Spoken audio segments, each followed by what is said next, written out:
Let's talk about the worksheet area here below. Each worksheet contains columns and rows to organize information.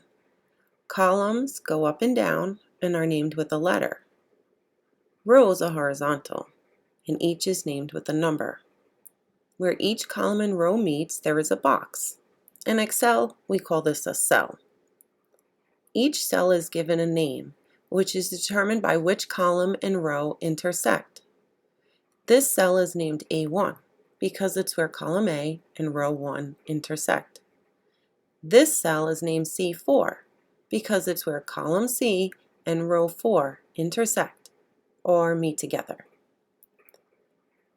You can also see a cell's name by clicking on it and looking at the name box here.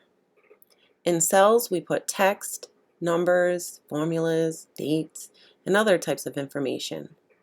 We use a cell's name kind of like an address in formulas to give Excel directions.